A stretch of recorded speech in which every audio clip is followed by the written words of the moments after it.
ये बताइएगा इजाजुल हक साहब, दो शराइत वो कहते हैं हमने दे दी थी लिख के, जिनके बानी की तरफ से कहा जा रहा है, जो बयान दिया गया है कि जी इनकी नीयत पे शक है, कमीशन ये नहीं बना रहे, और रिहाई का कैदियों के हवाले से बात की गई थी। तो उसमें भी बड़ा शोला बयानी, या फिर उसमें भी थोड़ा सा हमने देखा कि इरफान सिद्दीकी थोड़ा फ्रंट फुट पे खेल रहे थे कि लाख कैदी पड़े हुए हैं, ऐसे तो नहीं कि जेल का दरवाज़ा खुल जाएगा। तो कैसे देखते हैं कि मुज़ाकरात के लिए आप लोगों ने शराइत मांगी, उन्होंने दे दी, तो आप लोगों का भी जवाब का टाइम बाकी है, ग्रेस पीरियड बाकी है, 28 तारीख तक कहा गया है, तो आप समझते हैं कि इन्होंने जल्दबाजी कर दी? मैं समझता हूँ ना सिर्फ जल्दबाजी की है बल्कि एक किस्म की प्रिंट कर दिया है, दौड़ लगा दी है।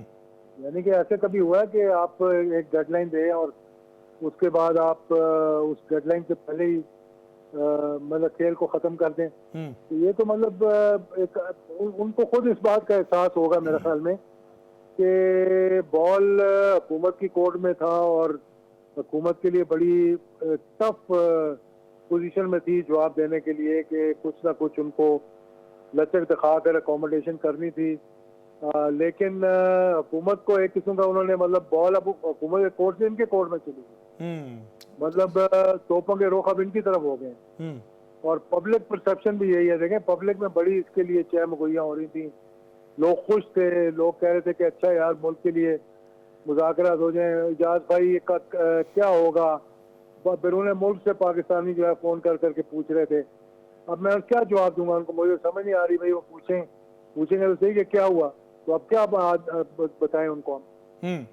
तो इजाज साहब ये बताइएगा कि जब बात हम कंडीशंस के हवाले से, रिटन कंडीशंस या डिमांड्स की बात हो रही थी, क्या ये डूएबल हैं? आप ये समझते हैं कुछ इसमें हो सकती थी पेशरफ्त?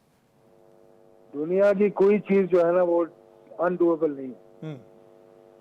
मतलब जब आप when there's a will there's a way, जब आपकी नीयत साफ होगी, आप अच्छी नीयत के साथ बैठेंगे तो रास्ता खुद ब खुद ही निकल आता है।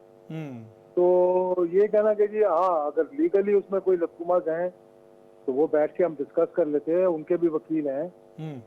सलमान अकरम राजा साहब वहाँ बैठे हुए हैं, इधर वकील राना सनाउल्लाह हैं, लॉ मिनिस्टर को हम बुला लेते, एक दो वकील उनके हम बुला लेते, बैरिस्टर अली जफर को बुला लेते, उनको बैठाते, उनको कहते जी ये चीजें जो है हम समझते हैं कि लीगली इस तरह होनी चाहिए। वो कहते जी लीगली इस तरह भी हो सकती हैं। वो भी कोई अपने प्रेसिडेंट सामने लेकर आते, इधर से भी कोई प्रेसिडेंट सामने आता, फिर कोई बीच का रास्ता निकल आना।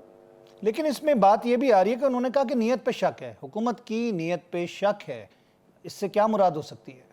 देखिए नीयत तो अंदर का हाल तो अल्लाह का, दिलों का हाल तो अल्लाह ताला ही जानता है। अब मैं तो समझना बड़ी संजीदगी के साथ हम लोग बैठे हुए थे, जिन से मेरी गुफ्तगू हुई है, राणा साहब से हुई है, उसके साथ जो साल डार साहब थे उनसे मेरी बड़ी मतलब उससे गुफ्तगू हुई है, स्पीकर से बड़ी गुफ्तगू हुई है। और मैं समझ रहा हूँ स्पीकर को चाहिए कि उनको बुलाए एक दफ़ा और उनसे कहें भाई तुम आए थे मेरे पास, तुमने रिक्वेस्ट की थी, अब तुम कह रहे हो कि हमने नहीं करनी, तो एक दफ़ा मुझे बताओ। मीटिंग तो मैंने बुला ली है एज प्रॉमिस,